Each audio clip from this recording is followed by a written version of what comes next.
Imaginez en arrière dans le temps, retournant 2 millénaires derrière, à une époque où les enseignements de Jésus de Nazareth se sont répandus comme un feu parmi leurs disciples. Cependant, il y a un détail intrigant, tout ce qui a été raconté à ce sujet a été conservé dans les livres sacrés que nous connaissons aujourd'hui. Alors que la plupart des gens connaissent les évangiles de Matthieu, Marc, Luc et John, il y a un ensemble d'écrits anciens, les évangiles apocryphes ainsi appelés, qui révèlent des aspects surprenants de la vie et du message de Jésus.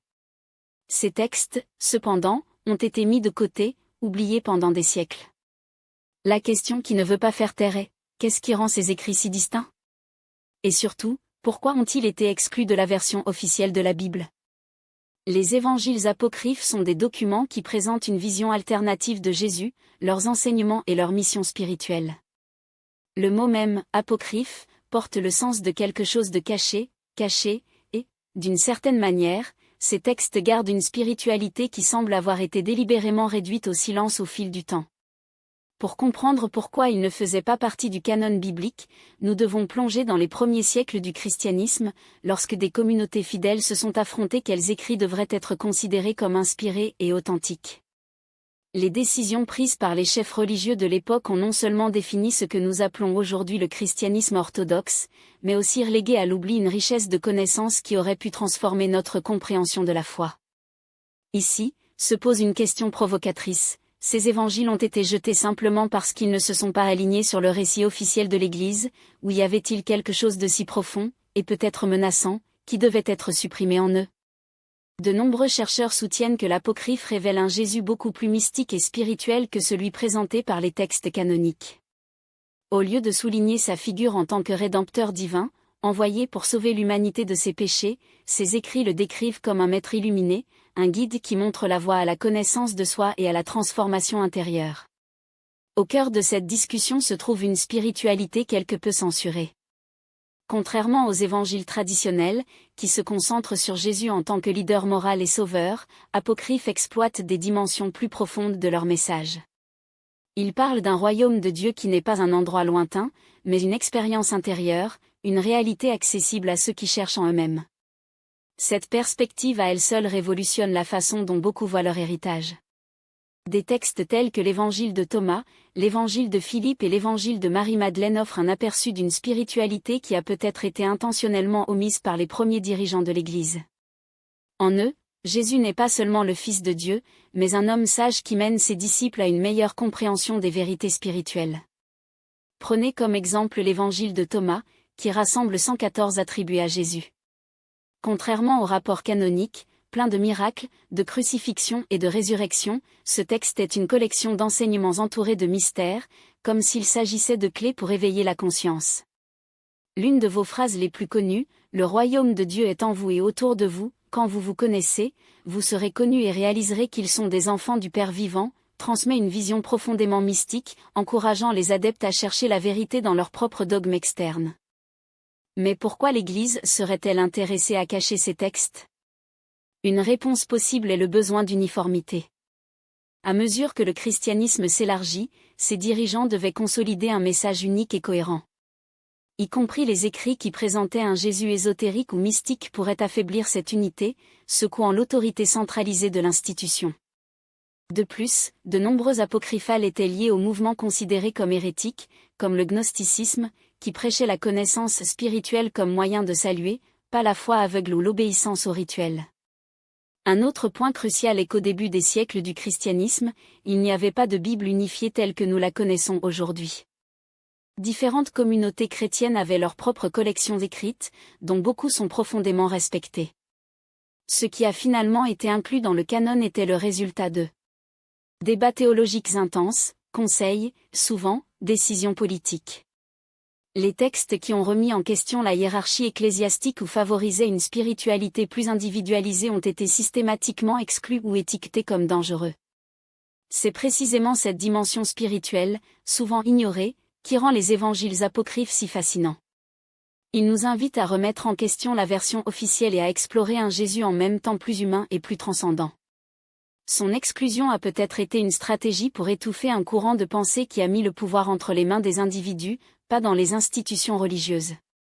Alors que nous regardons ces textes oubliés, nous commençons à réaliser qu'ils ne sont pas de simples enregistrements historiques, mais des portails pour une compréhension plus large et plus profonde de l'héritage spirituel de Jésus. En entrant dans cet univers, nous redécouvrons une spiritualité qui remet en question les conventions et nous invite à chercher des réponses en nous-mêmes. Après tout, comme beaucoup de ses écrits enseignent, le vrai royaume de Dieu n'est pas quelque part éloigné, il habite en chacun de nous. Maintenant que nous avons un aperçu de ce que sont les évangiles apocryphes et les motifs de leur exclusion, il est temps d'aller plus loin dans certains des plus notables. 3 d'entre eux se distinguent non seulement pour la façon dont ils représentent Jésus, mais pour les messages spirituels qu'ils portent, l'évangile de Thomas, l'évangile de Philippe et l'évangile de Marie-Madeleine. Chaque illumine les aspects cachés de la vie et des enseignements de Jésus, contestant les versions traditionnelles qui nous ont été transmises. L'évangile de Thomas, sans aucun doute l'un des plus connus parmi les apocryphes, a été découvert en 1945, dans la célèbre découverte de Nag Hammadi en Égypte. Ce n'est pas un récit biographique, mais un ensemble de Jésus si appelé, sans miracle, passion ou résurrection. Au lieu de cela, il présente des enseignements d'un ton énigmatique, comme s'il s'agissait d'indices d'un réveil intérieur. L'idée centrale est claire. Le salut ne dépend pas des rituels externes, mais un voyage personnel de découverte de soi. L'évangile de Philippe, également trouvé dans Nag Hammadi, se démarque de son contenu symbolique et ésotérique. Il aborde des sujets tels que le mariage sacré et les mystères de l'union entre le plan masculin et féminin, à la fois physique et spirituel. Philippe dépeint Jésus comme quelqu'un qui domine ses secrets et les partage avec ses disciples les plus proches. Un extrait célèbre mentionne Marie-Madeleine, suggérant que Jésus l'aimait plus que les autres et l'embrassant souvent, une intimité que les évangiles officiels évitent de mentionner. Ce passage soulève des questions sur le véritable rôle de Marie dans le cercle intime de Jésus et ce que nous savons vraiment de ceux qui ont aidé à diffuser son message. Et ici, nous arrivons à l'évangile de Marie-Madeleine, peut-être le plus provocateur de tous, un texte qui n'a pas été découvert à Nag Hammadi, mais dans un manuscrit fragmenté qui n'a fait surface qu'au XIXe siècle. Dans ce document, Marie-Madeleine n'est plus le pécheur repentant ou le témoin passif de la résurrection, mais un disciple qui comprend Jésus à un niveau que même les apôtres les plus proches n'ont pas atteint. Le texte la dépeint comme un porteur d'une révélation spirituelle supérieure, capable de décrire les visions et les dialogues avec le Christ ressuscité, dans lequel il déracine la nature de l'esprit et l'urgence de transcender les illusions de la matière. Ce qui est encore plus révélateur, et dérangeant pour la tradition, c'est la réaction de Peter. L'apôtre qui serait là, Pierre, de l'Église remet en question publiquement l'autorité de Marie et la légitimité de ses visions. Est-ce un écho d'un véritable conflit entre les premières communautés chrétiennes ? Un différend entre ceux qui ont défendu une foi basée sur les hiérarchies et les dogmes et d'autres recherchant un chemin de connaissance directe sans intermédiaire ? Les 3 évangiles, Thomas, Philippe et Marie-Madeleine, non seulement redéfiniront la figure de Jésus, mais exposent une bataille idéologique qui a peut-être façonné, ou déformé, le christianisme que nous connaissons aujourd'hui. Dans ces textes, Jésus n'est pas le Messie rédempteur qui meurt pour les péchés de l'humanité, mais un maître de la sagesse qui parle de pouvoir intérieur, de connaissance de soi et de surmonter les frontières terrestres. L'accent n'est pas mis sur le salut accordé par la grâce, mais dans la conscience éveillée, un lien direct avec le divin qui se dispense avec les prêtres, les sacrements ou les institutions. Pas étonnant que les évangiles remettent en question la structure hiérarchique que l'Église a construite au cours des siècles. Ils suggèrent que l'accès à la vérité spirituelle n'est pas un privilège d'une élite ecclésiastique, mais qui est prête à la recevoir. Et c'est là que réside l'une des raisons les plus probables de sa suppression, le rôle des femmes. Dans l'évangile de Marie, elle n'est pas une figure secondaire, mais une chef spirituelle dont la compréhension dépasse même celle des apôtres. À une époque où le patriarcat a déjà dominé les structures religieuses, cette image était dangereuse. Pas par hasard, les évangiles canons réduisent Marie à un témoin silencieux, tout le plus, un adepte dévoué, jamais à un maître. Ces textes apocryphes révèlent que le mouvement chrétien primitif a peut-être été beaucoup plus inclusif et mystique que l'histoire officielle nous a fait croire. Un autre aspect révolutionnaire est l'idée que la connaissance spirituelle n'était pas pour tout le monde, du moins pas de la même manière. Alors que les évangiles canoniques prêchent le salut universel, offert à quiconque croit, les textes gnostiques suggèrent que Jésus a réservé des enseignements spéciaux pour les initiés. Cette notion de connaissances ésotériques, accessible uniquement à celles qui étaient préparées, est parfaitement alignée sur le gnosticisme, une chaîne qui a vu dans la gnose, connaissance intérieure, pas dans la foi aveugle ou les rituels, le chemin vers la libération. Mais ne vous y trompez pas, ces évangiles ne sont pas manuels d'auto-aide spirituelle. Sa langue est dense, pleine de métaphores qui nécessitent de lire au-delà des mots.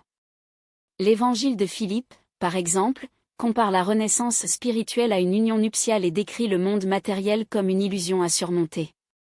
Ce sont des enseignements qui ne se rendent pas facilement, mais pour ceux qui les déchiffrent, révèlent une vision de la réalité radicalement différente de celle prêchée par les institutions. Et puis la question inévitable se pose, que révèlent vraiment ces textes ? Ne sont-ils que des variations de la même histoire, des distorsions de disciples dissidents ?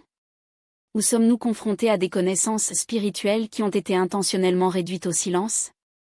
La réponse, comme nous le verrons, est entre les lignes, et elle peut secouer les fondements de ce que nous croyons savoir sur le christianisme.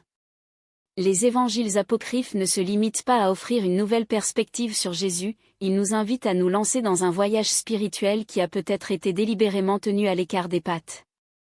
Alors que les textes canoniques présentent un Christ qui a sauvé l'humanité de leurs péchés, ces écrits cachés dessinent un Jésus mystique, dont la mission transcende les conventions religieuses de son époque.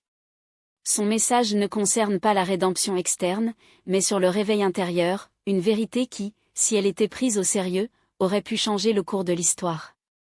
L'une des révélations les plus percutantes de ces textes est l'insistance de Jésus dans laquelle le royaume de Dieu n'est pas un lieu physique, mais une réalité intérieure. Dans l'évangile de Thomas, il déclare « Le royaume de Dieu est en vous et autour de vous ». Cette phrase, répétée dans d'autres écrits apocryphes, démonte l'idée que la spiritualité dépend des temples, des rituels ou des médiateurs. Le divin n'est pas, là-bas, espérant être réalisé par des prières ou des sacrements, c'est ici, dans le silence de l'âme elle-même. C'est une vérité qui résonne dans les traditions spirituelles du monde entier, l'éclairage n'est pas quelque chose qui est reçu mais se découverte. Dans l'évangile de Marie-Madeleine, Jésus va plus loin, il lui enseigne que la vraie connaissance n'est pas dans les Écritures ou dans les mots des autres, mais dans le silence intérieur. Il l'exhorte à vaincre la peur et le doute de trouver la paix en elle-même. Ce type d'enseignement, introspectif, détaché des institutions, était une menace directe pour les autorités religieuses de l'époque. Un Christ qui parle de connaissance de soi au lieu de l'obéissance aveugle est un Christ qui ne peut pas être contrôlé. Et c'est là que Gnosi entre en scène. Alors que les évangiles canons mettent la foi comme voie de salut, les textes apocryphes renforcent ce rôle. Dans l'évangile de Thomas, Jésus déclare « Celui qui se connaît connaîtra le tout ». Ce n'est pas le péché, mais l'ignorance le véritable ennemi d'être surmonté.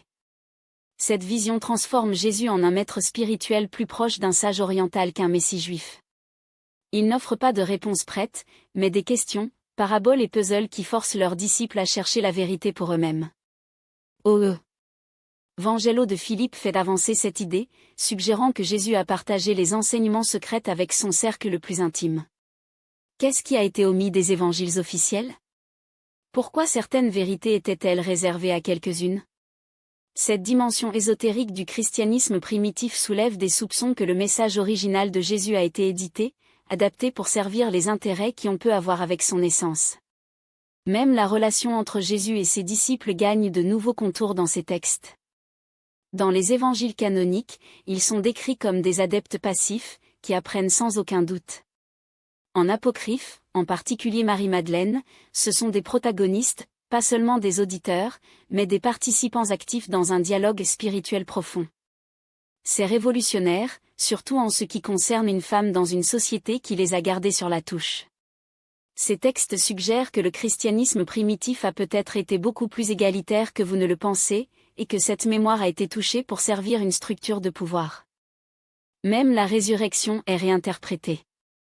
Alors que les évangiles officiels insistent sur un événement physique, Jésus retourne dans le corps et apparaissant aux disciples, l'évangile de Marie décrit une expérience spirituelle dans laquelle le Christ ressuscité n'est pas un homme de chair et d'os, mais une présence qui guide Marie vers une compréhension plus élevée de l'existence. Ce n'est pas un miracle d'être assisté, mais une réalité à vivre.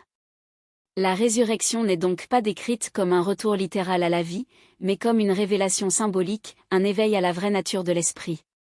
Pour Jésus, la mort n'était pas une fin, mais un passage, un portail vers une réalité spirituelle qui transcende les liens du monde matériel. Ces textes renforcent la notion traditionnelle de salut comme réservé à un avenir lointain après la mort. Au lieu de cela, ils présentent un Christ qui enseigne: l'illumination spirituelle n'est pas une promesse reportée, mais une possibilité imminente, ici et maintenant, puisque nous libérons des illusions de la matière et recherchons la vérité en nous. Cette vision est évidente dans l'évangile de Thomas, lorsque Jésus déclare: lorsque vous faites l'intérieur comme l'extérieur et l'extérieur comme l'intérieur, alors vous entrerez dans le royaume. Ce n'est pas un salut accordé par le pouvoir externe, mais une intégration radicale, entre le physique et le spirituel, le visible et l'invisible. Le chemin vers le divin n'est pas dans les dogmes imposés, mais dans l'harmonisation de toutes les dimensions de notre existence. Et c'est là que réside la révolution des évangiles apocryphes. Ils nous présentent un Jésus non pas comme un rédempteur à adorer, mais comme un maître à suivre. Pas un sauveur qui paie les péchés de l'humanité, mais un guide qui pointe vers la vérité intérieure de chacun. Cette distinction est abyssale. Alors que le christianisme institutionnel a consolidé l'image d'un Christ éloigné dont la grâce dépend de l'intermédiation ecclésiastique, ces textes révèlent un enseignement beaucoup plus subversif: la divinité habite en vous. Le salut n'est pas un privilège accordé par une autorité, mais une découverte personnelle, accessible à ceux qui osent regarder au-delà des apparences. Compte tenu de cela, une question s'impose: pourquoi cette sagesse a-t-elle été réduite au silence ? Les évangiles apocryphes dessinent une spiritualité libératrice, où chaque individu porte en eux-mêmes le pouvoir de chercher sa propre vérité et de réaliser l'illumination. Est-ce la raison de son exclusion ? Après tout, il transfère le pouvoir spirituel des mains des institutions aux mains des gens, et cela, à une époque de centralisation religieuse, était une menace inacceptable. Alors que nous avions plongé dans ces révélations cachées, nous sommes confrontés à une question encore plus profonde: était-ce une simple chance historique que ces voix soient silencieuses, ou y avait-il une intention délibérée de cacher les aspects essentiels de l'enseignement de Jésus ? Les premiers siècles du christianisme n'étaient pas une période d'unanimité, mais de débats théologiques regardés. Les communautés chrétiennes ont radicalement divergé, certains prêchaient le salut par la foi en un Christ rédempteur, d'autres, comme les gnostiques, ont soutenu que la connaissance intérieure, gnose, était la clé de la libération. Ces deux visions représentaient des voies opposées, et le sort de l'un d'eux a déjà été scellé lorsque le pouvoir institutionnel a commencé à se consolider. Les textes apocryphes, en particulier ceux liés au gnosticisme, incarnaient ce deuxième flux. Ils ont parlé d'un SPI. Ritualité sans intermédiaire, où le divin pourrait être accessible directement, sans avoir besoin de cléraux ou de rituels obligatoires. Votre message était clair: la véritable connaissance de Dieu est en vous. Jésus n'est pas devenu idolâtré, mais pour enseigner le chemin de l'illumination. Dans un monde où l'autorité religieuse s'est organisée dans des hiérarchies rigides, cette idée était explosive. Si le salut dépendait de sa recherche intérieure, quel serait le rôle des institutions ? Ce conflit a atteint son août au IVe siècle, lorsque, avec le soutien de l'empereur Constantin, l'Église a commencé à définir son orthodoxie, c'est-à-dire la vérité officielle. Les conseils ont été appelés à établir quels textes seraient acceptés et lesquels ils seraient condamnés comme hérétiques. Les évangiles apocryphes, avec leur vision d'un Jésus sage plutôt que divin, du salut et non des dogmes basés sur la connaissance de soi, ne s'inscrivaient tout simplement pas dans le projet d'une religion unifiée et contrôlée. Ils ont présenté un Christ dont le message menaçait la structure même du pouvoir qui augmentait, si la spiritualité était un voyage personnel, ce qui justifierait l'existence d'une élite ecclésiastique. Mais il y avait un autre détail inquiétant: beaucoup de ces textes ont suggéré une relation intime et égalitaire entre Jésus et ses disciples, en particulier avec des personnalités comme Marie-Madeleine. L'évangile de Marie, par exemple, la dépeint comme un porteur d'une connaissance spirituelle supérieure à celle des autres apôtres, une idée qui a contesté non seulement les normes patriarcales de la société, mais aussi l'autorité masculine que l'Église a cherché à imposer. Qu'une femme occupait une place importante dans le leadership spirituel était, à l'époque, un affront impardonnable. Est-ce une autre raison de l'effacement de ses écrits ? Et puis il y a la question des enseignements secrets. Plusieurs évangiles apocryphes impliquent que Jésus n'a transmis la connaissance ésotérique qu'à un cercle restreint de disciples, quelque chose d'absence dans les textes canoniques. L'évangile de Philippe, par exemple, parle de mystères qui ne peuvent pas être révélés. Cette notion de connaissance réservée était quelques-unes dangereuse. J'ai laissé entendre que le message de Jésus était beaucoup plus profond que de prêcher publiquement. S'il y avait des vérités cachées, accessibles uniquement aux initiés, qu'est-ce que cela a dit sur la version officielle du christianisme? Pour une Église qui cherchait à standardiser la foi, l'idée que la spiritualité pourrait avoir des couches de sens inaccessibles au contrôle institutionnel était au moins gênant. La possibilité que l'accès à la véritable connaissance de Dieu puisse dépasser le contrôle exclusif de l'Église secoua les fondements d'une institution qui s'est présentée comme le seul gardien de la vérité spirituelle. Ce n'est donc pas par hasard que les évangiles apocryphes ont été systématiquement exclus du canon. Cette omission n'était pas un simple accident historique, mais un choix délibéré, une stratégie pour consolider un récit où Jésus est présenté comme le Sauveur divin, dont la mort et la résurrection offrent le salut aux fidèles par la médiation institutionnelle. Cette version pratique et contrôlable a permis à l'Église de structurer une religion hiérarchique, dans laquelle les croyants dépendaient des prêtres, des évêques et des sacrements pour atteindre la grâce. Le problème ? En faisant taire ces voies alternatives, on peut avoir perdu une dimension essentielle de l'enseignement de Jésus, l'idée que le divin n'est pas sorti, dans les temples ou les rituels, mais à l'intérieur et que le salut n'est pas un prix accordé par l'autorité externe, mais le fruit d'un voyage intérieur de découverte de soi. Les évangiles apocryphes, loin d'être de simples reliques du passé, continuent de résonner avec une force inquiétante précisément parce qu'ils remettent en question cette vision institutionnalisée. Ils nous invitent à questionner, et si la spiritualité n'avait pas besoin d'intermédiaires ? Et si le royaume de Dieu n'était pas un endroit à atteindre après la mort, mais une réalité à éveiller ici et maintenant ? Ces textes offrent un trésor d'enseignement à ceux qui recherchent un chemin plus intime, moins dépendant des dogmes et plus ancré dans une expérience personnelle. La question qui restait, sommes-nous prêts à faire face à cette sagesse cachée ? Pour le laisser transformer non seulement notre compréhension de Jésus, mais notre propre relation avec le sacré ? De tous les évangiles apocryphes, l'évangile de Thomas occupe un endroit unique. Il n'y a pas de récit de miracle ou de rapport de crucifixion, au lieu de ceci, nous trouvons ainsi Jésus, souvent, des phrases directes énigmatiques qui nécessitent le lecteur non passif, mais une recherche active de sens. Ce Jésus n'est pas le Messie qui sauve par la foi aveugle, mais un maître qui provoque. Quiconque découvre le sens de ces mots ne prouve pas la mort.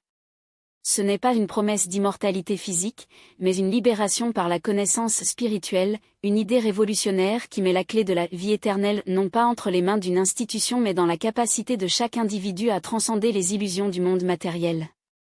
Contrairement aux évangiles canoniques, où Jésus est souvent décrit comme une figure divine qui exploite des miracles et offre le salut à travers son sacrifice, l'évangile de Thomas nous présente une philosophie Jésus, un guide qui pointe. Vous précède.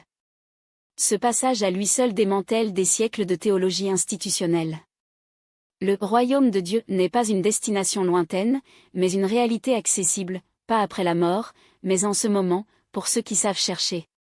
Cette concentration sur le chemin intérieur redéfinit radicalement la mission de Jésus. Il n'est pas venu pour fonder une religion de rituels et de hiérarchie, mais de susciter une vérité qui habite déjà tous les êtres humains. Quand vous vous connaissez, alors vous serez connus et que vous savez que vous êtes des enfants du Père vivant, explique un autre dicton. Le salut n'est donc pas un cadeau accordé par l'autorité externe, mais le résultat d'une plongée en soi, une reconnaissance que la divinité est au-delà, mais à l'intérieur.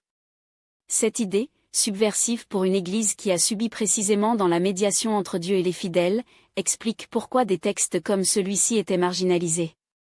L'évangile de Thomas n'épargne pas le lecteur paradoxe.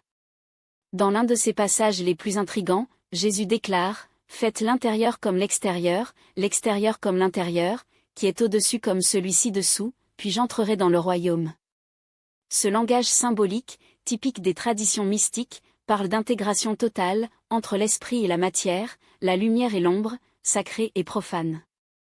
Il n'y a pas de raccourci, Jésus n'offre pas de réponse prête, mais une invitation à transcender les dualités qui nous emprisonnent.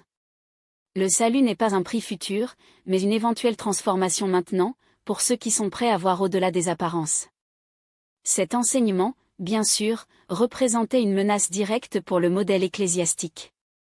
Une spiritualité basée sur l'autonomie individuelle, où chaque personne pouvait, en elle-même, atteindre l'illumination, a sapé la nécessité de prêtres, de sacrements et d'une structure hiérarchique qui se présentait comme une passerelle de Dieu. Jésus, dans l'évangile de Thomas, n'est pas le seul moyen, mais comme un phare qui illumine la voie de chacun. Quiconque trouve l'interprétation de ces paroles ne prouvera pas la mort, répète-t-il, renforçant que le vrai salut ne vient pas de l'obéissance aveugle au dogme, mais de l'éveil de la conscience. Il ne s'agit pas d'accepter passivement leurs paroles, mais de les interpréter, de rechercher en eux un sens qui résonne avec leur propre expérience. L'idée de l'autonomie spirituelle est peut-être l'aspect le plus radical de cet évangile. Jésus n'a pas besoin de foi en sa divinité comme condition au salut, au lieu de cela, il invite chacun à prendre conscience de sa propre nature divine.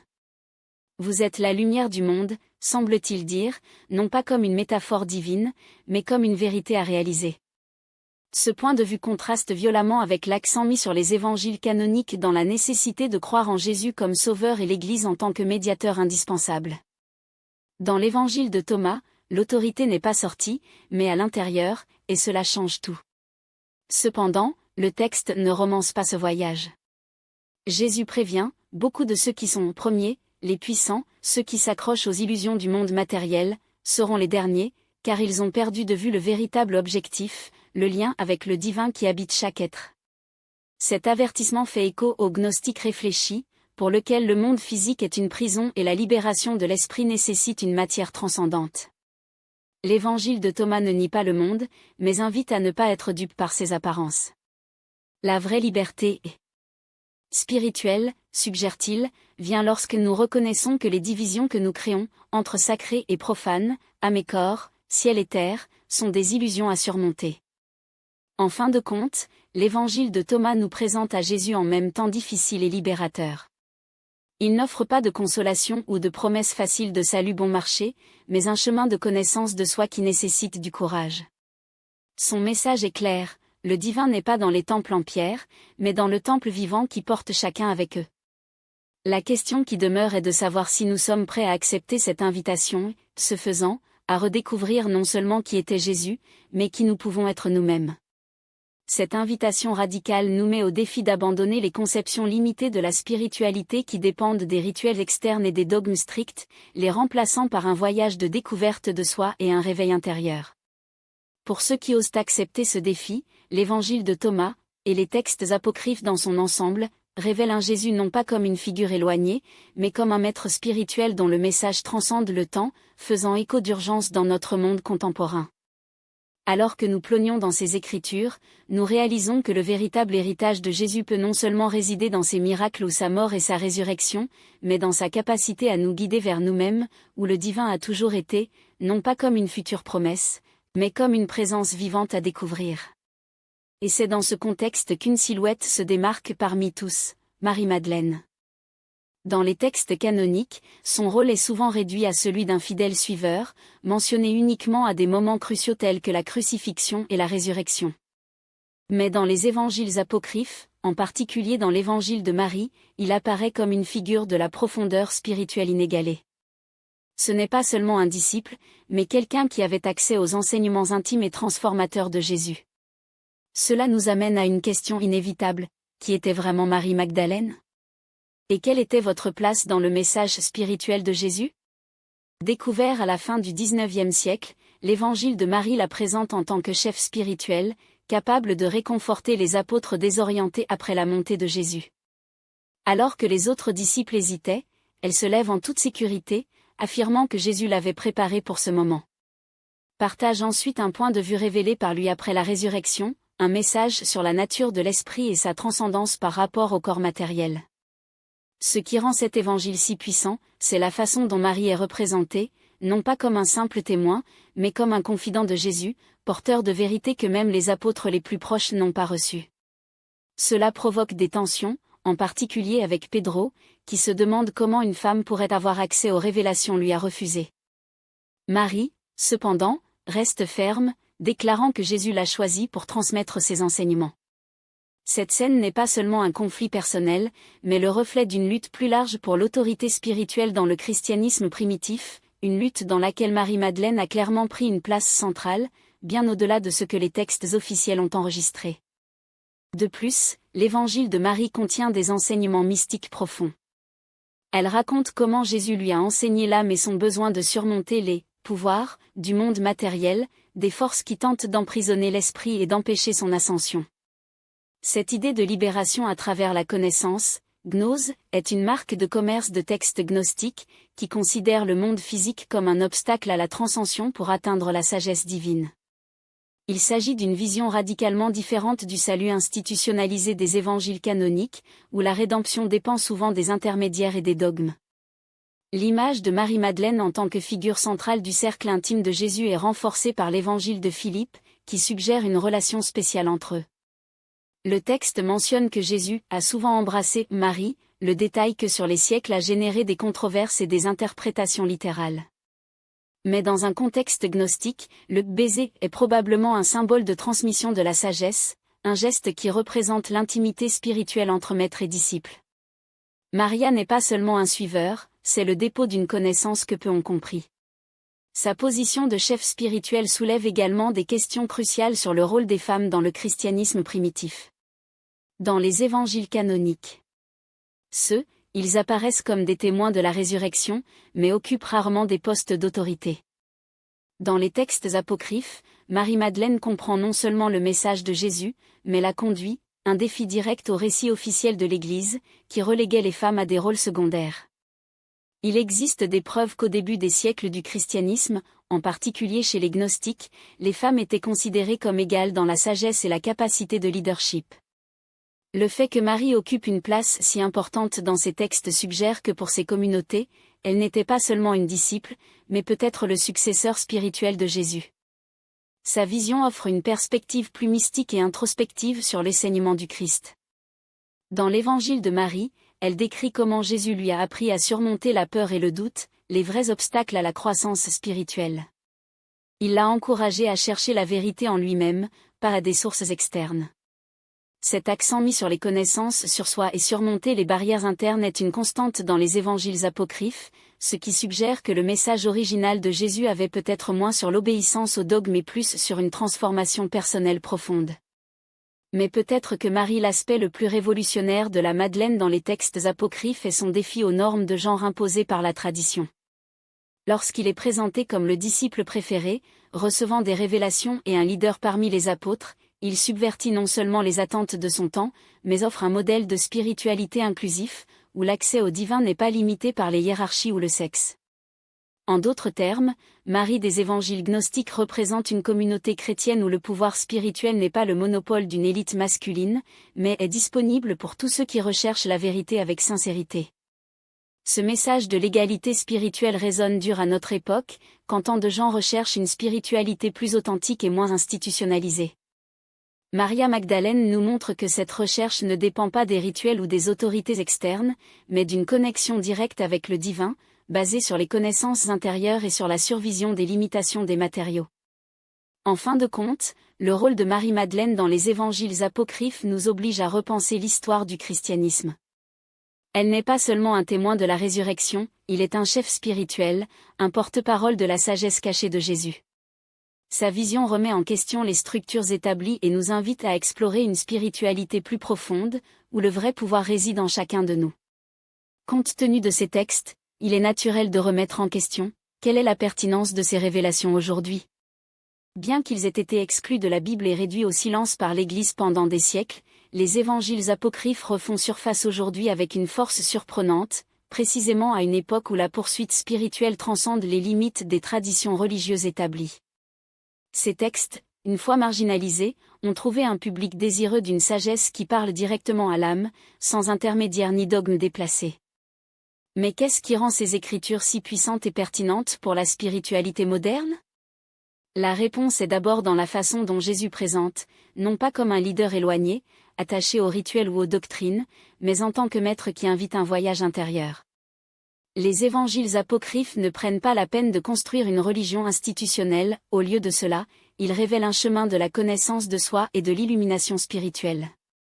Dans un monde où beaucoup abandonnent les structures religieuses à la recherche d'expériences plus personnelles et importantes, ce message résonne avec une clarté presque révolutionnaire.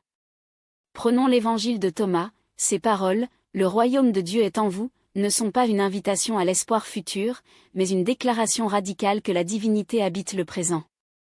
Il n'y a pas besoin de temple, de clercs ou de formules sacrées, la connexion avec le sacré est directe, intime, accessible à ceux qui sont prêts à regarder à l'intérieur. Ce point de vue est parfaitement aligné sur la montée des pratiques telles que la méditation, la pleine conscience et d'autres formes de spiritualité égocentrique, où la vérité n'est pas imposée mais découverte. Plus que cela, l'apocryphe remet en question l'idée que le salut est un prix lointain, à gagner après la mort. Des textes tels que l'évangile de Marie ou l'évangile de Philippe insistent, la transformation spirituelle n'est pas un événement futur, mais une réalité à vivre maintenant. Dans les temps d'incertitude et de fragmentation, où l'avenir semble de plus en plus inaccessible, la promesse d'un réveil immédiat, d'un royaume qui ne dépend pas de conditions externes, n'est pas seulement attrayante mais urgente. Et il y a un autre aspect qui résonne dur aujourd'hui, le rôle des femmes dans ces textes. À une époque où l'égalité des sexes et l'autonomisation des femmes gagnent une voix, la figure de Marie-Madeleine en tant que chef spirituel, avec les révélations directes de Jésus, démente des siècles de récits patriarcal. Elle n'est pas une adepte passive, mais une maître qui a compris l'essence de l'enseignement chrétien et l'a transmise avec autorité. Cette représentation sauve non seulement la voix féminine de la spiritualité, mais inspire également une nouvelle génération pour rechercher des modèles de leadership au-delà des normes traditionnelles. L'apocryphe renverse également la hiérarchie ecclésiastique, proposant une spiritualité décentralisée. Alors que les textes canoniques placent souvent l'Église comme le seul interprète de la foi, les évangiles rejetés suggèrent que le pouvoir spirituel réside dans chaque individu. Jésus, dans ces pages, n'est pas un objet d'adoration, mais un guide qui pointe, « Connaissez-vous », semble dire « et vous saurez le divin ». Cette autonomie spirituelle est un puissant antidote contre la vidange des institutions religieuses, offrant à ceux qui recherchent un lien authentique sans intermédiaire, la possibilité de trouver le sacré dans leur propre expérience. Pas par hasard, cette vision dialogue avec d'autres traditions spirituelles qui gagnent de l'espace en Occident, comme le bouddhisme, l'hindouisme ou le soufisme. The Jesus of the Apocryphal speak of unity with the divine, the transcendence of the ego and a truth that is not limited to creed or borders. C'est un Jésus universel dont les enseignements rappellent les grands maîtres orientaux, l'illumination n'est pas un cadeau exclusif, mais un potentiel latent dans chaque être humain. Pour beaucoup, cette image élargie, d'un Christ qui transcende le christianisme, non seulement enrichit la compréhension de la spiritualité, mais dissout également les barrières entre les traditions. Mais peut-être l'aspect le plus perturbateur est l'idée de l'auto-épuffon spirituel. L'apocryphe, en particulier l'évangile de Thomas, rejette l'idée que nous avons besoin de médiateurs, qu'ils soient prêtres, rituels ou institutions, pour atteindre le salut. Au lieu de cela, ils affirment que chaque personne porte la clé pour l'éveiller avec elle-même. Ce message d'autonomie est révolutionnaire dans un monde où beaucoup cherchent à se libérer des cordes du dogmatisme et à trouver le chemin vers le sacré par eux-mêmes. Même la conception de la foi est réinventée. Dans les textes canoniques, la foi revient souvent à la croyance aveugle en Jésus comme sauveur. Dans les apocryphales, il devient gnose, une connaissance vivante et expérimentée qui naît de l'essence même de l'être. Il ne s'agit pas d'accepter des vérités prêtes, mais de les vivre. Cette foi basée sur l'expérience directe du divin est ce que beaucoup recherchent aujourd'hui, que ce soit par la méditation, les études ésotériques ou les pratiques alternatives qui priorisent la connexion intérieure. Alors que nous plongeons dans ces textes, il est clair qu'ils offrent bien plus que des curiosités historiques. Ce sont des sources de sagesse qui défient les portes établies et ouvrant à ceux qui veulent une spiritualité plus profonde, moins de structures dépendantes et plus alignées sur leur propre voyage. Ils nous invitent à remettre en question les vérités qui nous sont imposées, à chercher le divin non pas à l'extérieur, mais en nous-mêmes. Fondamentalement, les évangiles apocryphes nous rappellent une vérité inconfortable. La spiritualité n'est pas quelque chose de passivement reçu de l'autorité extérieure. C'est, d'abord et avant tout, un pouvoir qui habite chacun de nous, espérant être éveillé. Pour ceux qui sont prêts à se lancer dans cette recherche, les enseignements de Jésus, tels que révélés sur ces pages interdites, peuvent devenir un phare, une boussole pour une véritable transformation.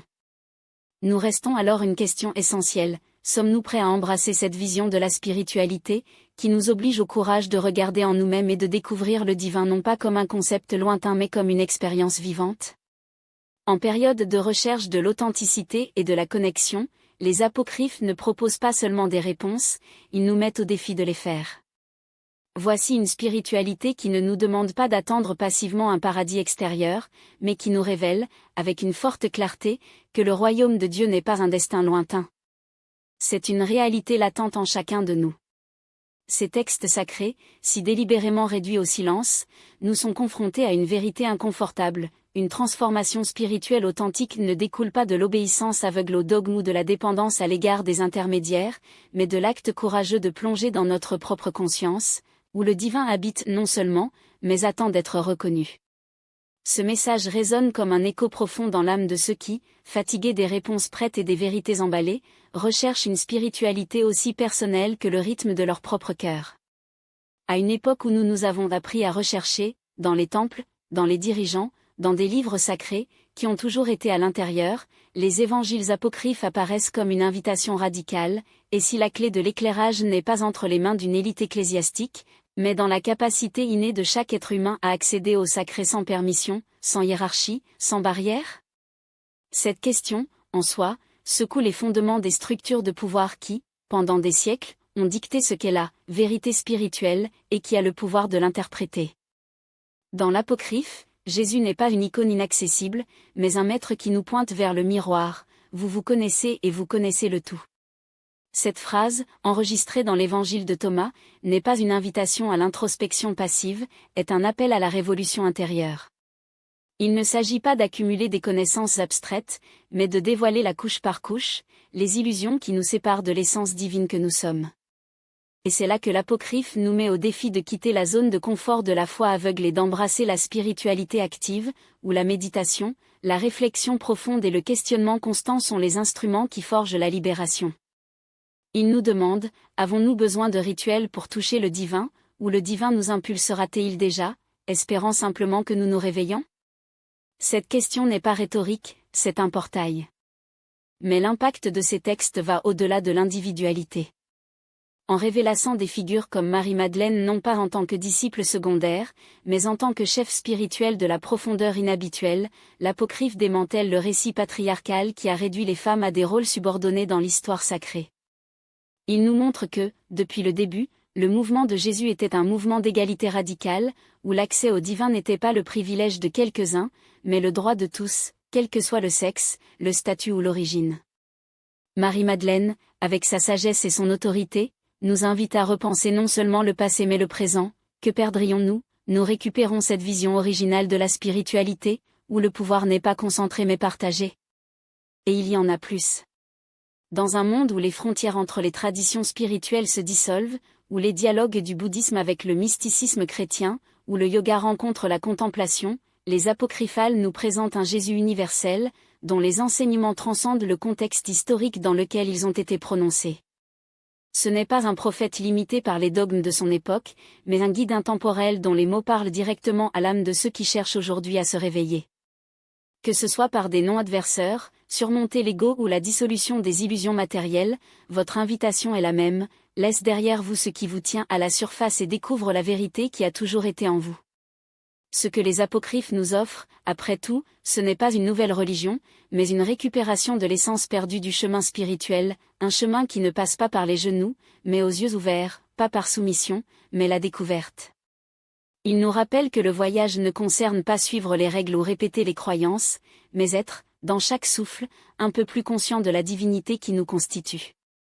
Donc, la question qui reste, faisant écho comme un défi, sommes-nous prêts à abandonner les béquilles de la tradition et à marcher avec nos propres jambes vers le divin?